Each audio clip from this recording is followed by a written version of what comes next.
Every house tells a story. Not the color of the paint, not the furniture inside, not even the people who live there. The real story is hidden in the walls.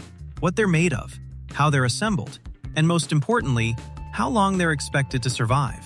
Because if you zoom out far enough across continents and centuries, you start to notice something strange. The idea of a home is not universal.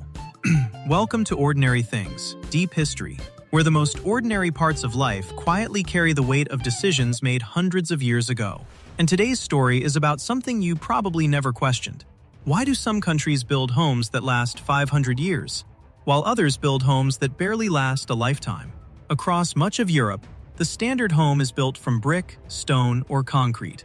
Thick walls, dense materials, structures that feel permanent the moment you touch them. These homes are not designed with an expiration date in mind. They are designed to endure. Some of them have already survived hundreds of years. Some have seen empires rise and fall. Some have outlived entire political systems. And they're still standing, still occupied, still part of everyday life. Now compare that to the Vic, where nearly 90% of homes are built using wood, light frames, thin walls, panels layered together into something that looks solid but isn't meant to be permanent. And here's the part that's rarely said out loud. These homes are not built to last centuries. They're built to last just long enough. So why? Why would two highly developed parts of the world, with the same technology, the same engineering knowledge, the same access to materials, choose completely different definitions of what a home should be? The most obvious answer is simple: trees. America has forests, massive ones. Wood is cheap, abundant, easy to transport, easy to cut, easy to use. And that explanation is not wrong, but it's incomplete, because Europe also had forests, huge ones. Centuries ago, they were cut down, for ships, for fuel, for expansion. And when those forests disappeared, Europe adapted. They switched to brick, to stone, to materials that required more effort, but offered something wood could not: longevity. And then something interesting happened. They never went back. So the real question isn't why America started building with wood. The real question is why it never stopped.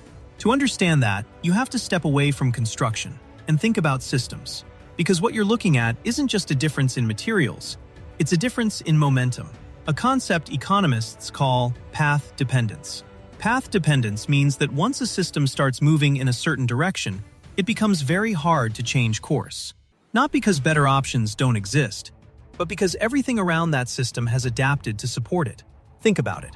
If an entire country trains its workers to build with wood, designs its tools for wood, writes its building codes for wood, structures its loans, insurance, and supply chains around wood, then wood stops being a choice. It becomes the default. And switching away from that default becomes incredibly difficult, even if there are better alternatives. This is exactly what happened. America locked into wood roughly 300 years ago. Europe locked into masonry nearly 1,000 years ago. And today, both are still running on those decisions. To really see how this started, you have to go back to the beginning.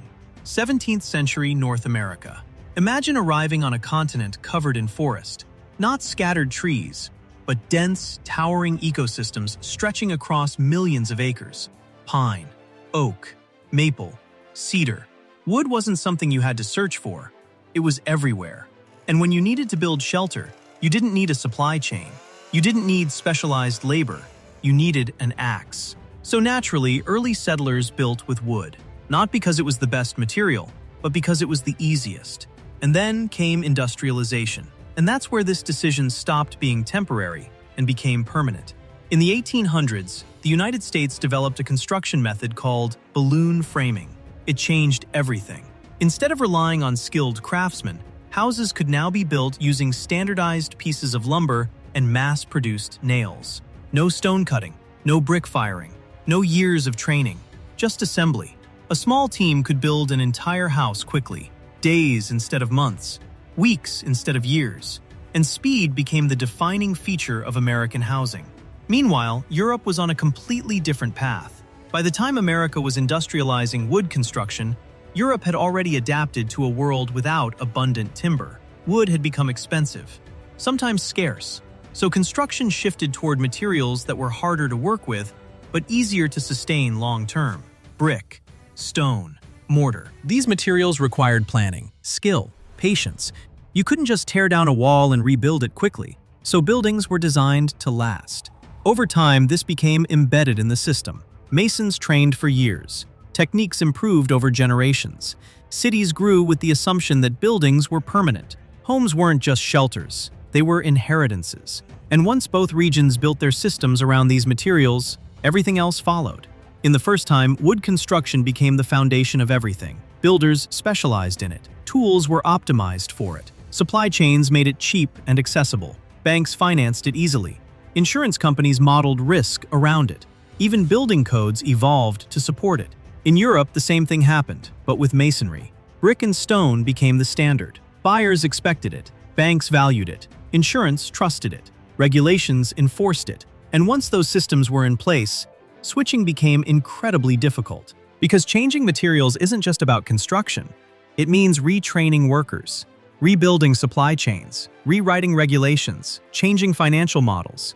It's not impossible, but it's disruptive, expensive, slow. So most of the time, it doesn't happen. And this leads to one of the most important differences between these systems.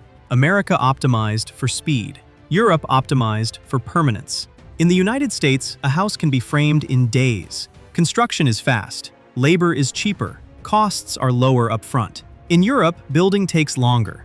It requires skilled labor. It costs more. But the result lasts far longer. And that trade-off has consequences.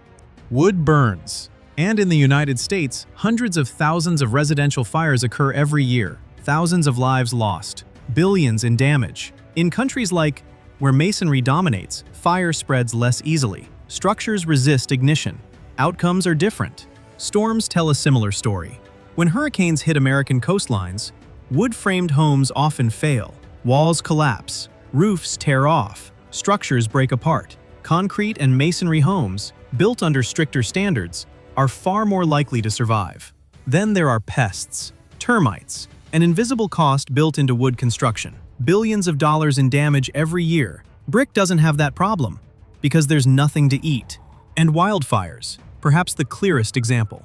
Entire neighborhoods of wooden homes can disappear in a single afternoon. And sometimes, right in the middle of the destruction, a single masonry house remains standing. But the biggest difference isn't physical, it's economic. In America, homes are temporary assets. They age, they deteriorate, they get replaced. The value is in the land beneath them. In Europe, the house itself holds value. It lasts, it appreciates, it gets passed down through generations. A home becomes part of family wealth, not just a structure, but a legacy. And this creates a cycle. Wood is cheaper because the system is built for wood. Masonry is expensive because the system isn't built for it. And because masonry is expensive, it doesn't get built. And because it doesn't get built, the system never changes. The cycle continues. There are signs of change. Concrete homes in hurricane-prone regions, fire-resistant designs in wildfire zones, new engineered materials entering the market. But these are exceptions, not the rule. At a national scale, nothing has really shifted because the system still favors what it was built for. And that brings us back to the beginning. What looks like a simple construction choice, wood or brick, is actually something much deeper. It's history, it's economics, it's inertia. It's the result of decisions made centuries ago by people who had no idea their choices would still shape the world today. And yet, here we are, still living inside those decisions. So the real question isn't just which system is better, it's this. If you were building a home today, would you build something designed to last your lifetime or something designed to outlive you? This is Ordinary Things, Deep History. And once you start seeing the past in everyday things, you realize nothing around you is truly ordinary.